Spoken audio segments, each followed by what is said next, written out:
Welcome to Manage to Engage, the podcast from clearandopen.com, dedicated to the evolution of you because businesses grow when people do.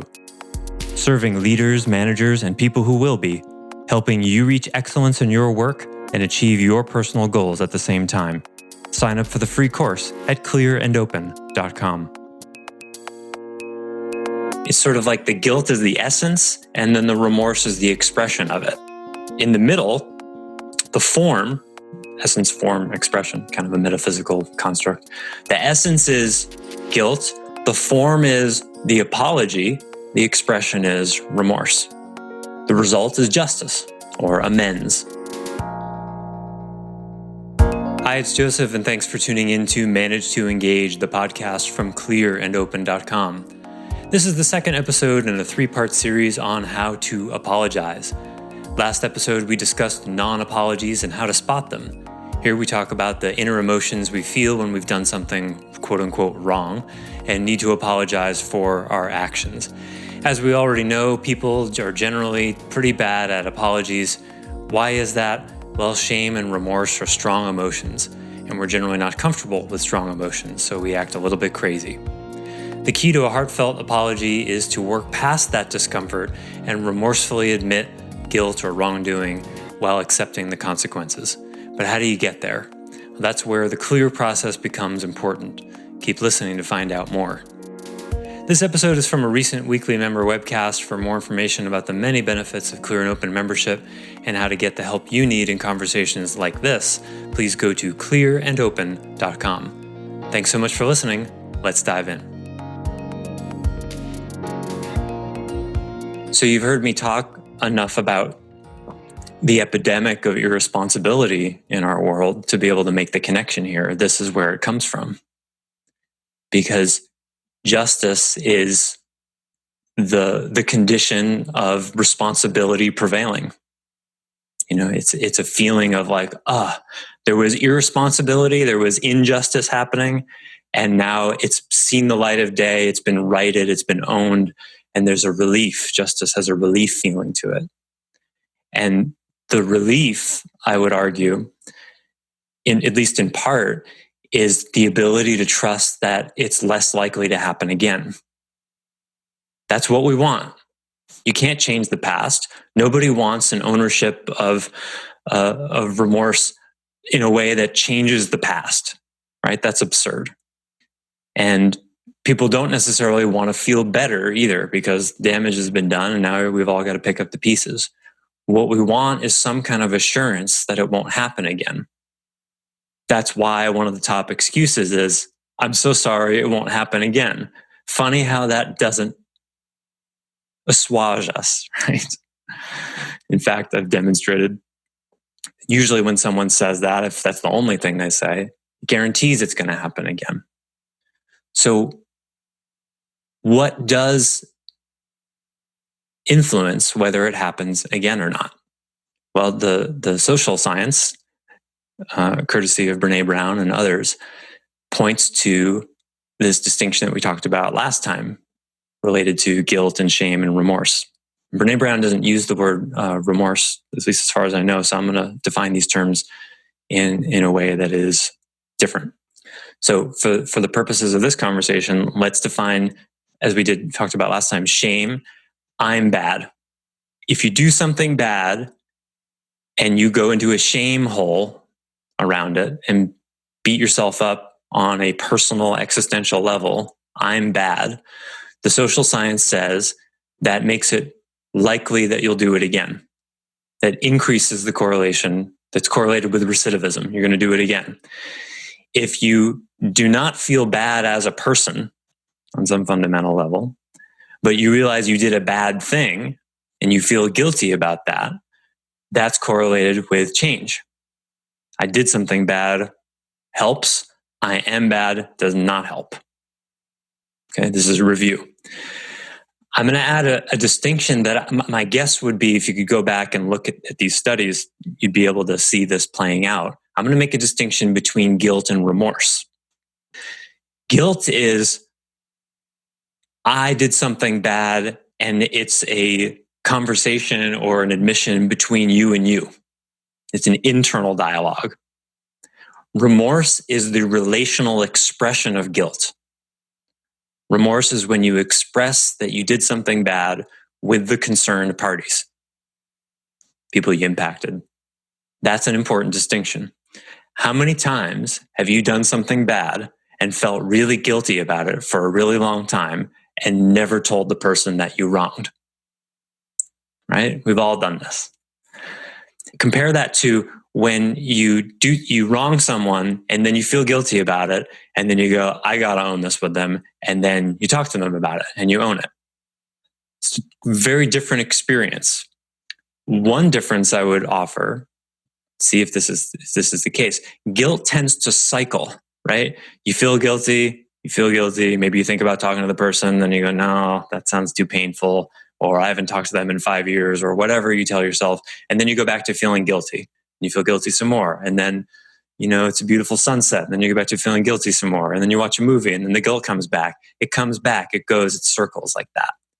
With remorse, when you finally express that guilt to someone, it goes away, at least in part, right?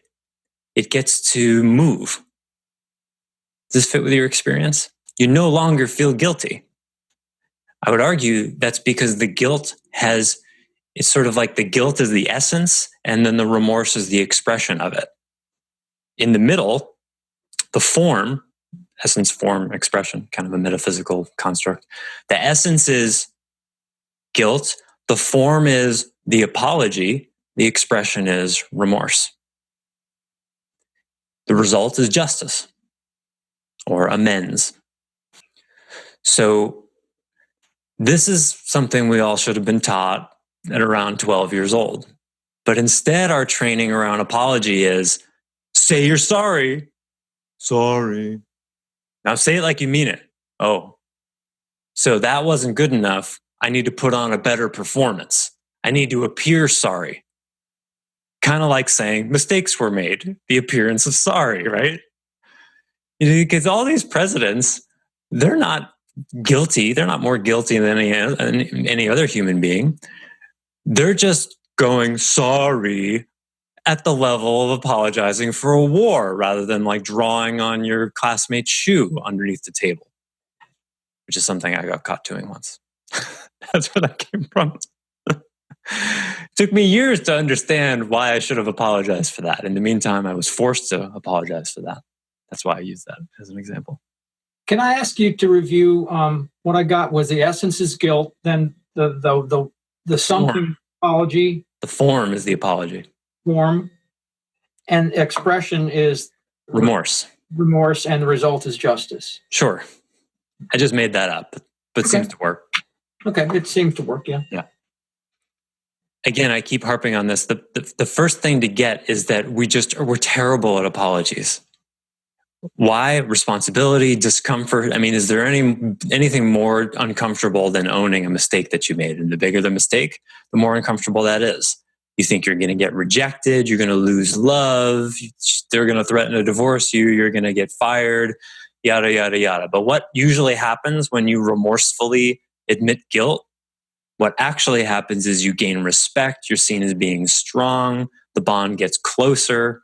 I mean, really, can you think of a time in your life when you admitted a mistake without just completely vulnerable? You threw yourself on the mercy of the court, which is a really lovely expression, right? That kind of captures the vulnerability of a real apology. Like, I screwed up, and whatever the consequences are, I accept them.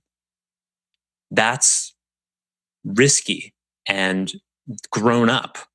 I want even the consequences of my actions, because that's what an adult does. A teenager screws up and then figures out how to negotiate the consequences. They figure out how to mitigate the consequences. As Ayn Rand said, I'm so fond of quoting, you can escape reality, but you cannot escape the consequences of escaping reality.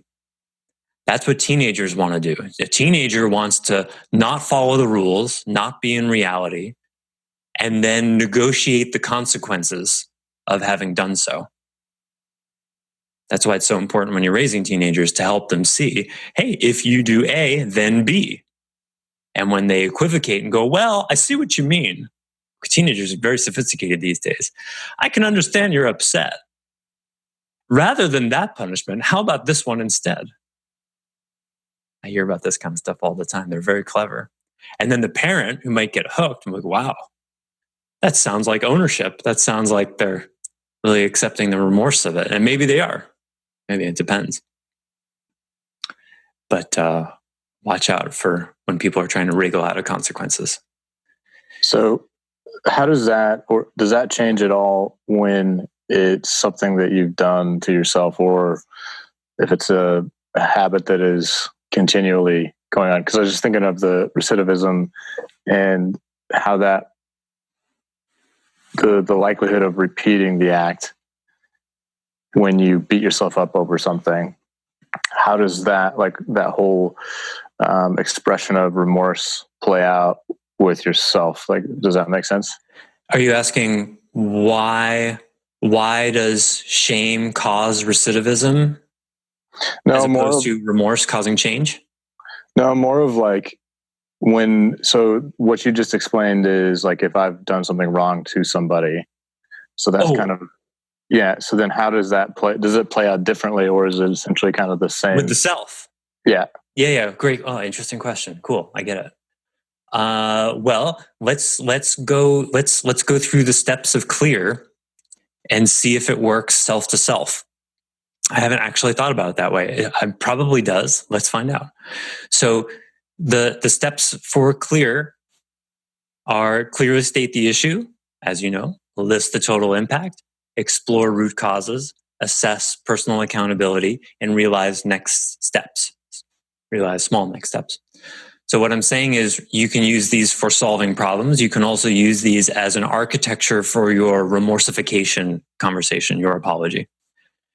And probably it would work for yourself as well. So the first thing that we think is easy is clearly state the issue or the mistake or the problem, what happened. So mistakes were made, as we were joking about earlier, fails to name exactly what the mistake was, right? It sort of leaves it to people's imagination, and in the case of like the Iraq War, I'm still really curious. Like, so what actually happened? What was the whole timeline, right? If they're going to admit that the war was a mistake in any way at all, the American people deserve to know exactly what decisions were made by whom and when, what the thought that went into it. Where did it go? Where was the intelligence about the weapons of mass destruction wrong, completely wrong? Whose job was that? Who believed it? It's a lot. It would be hundreds of pages. So that's the first thing. And so when someone says also, I'm sorry if there was any inconvenience, you see how that's an avoidance of step one? You go, this happened, this cost me $200, I lost, oh, I'm sorry, there was some inconvenience. What are you talking about? I just told you what you should be sorry for, right? So there needs to be a head-on, gritty admission of what the thing is.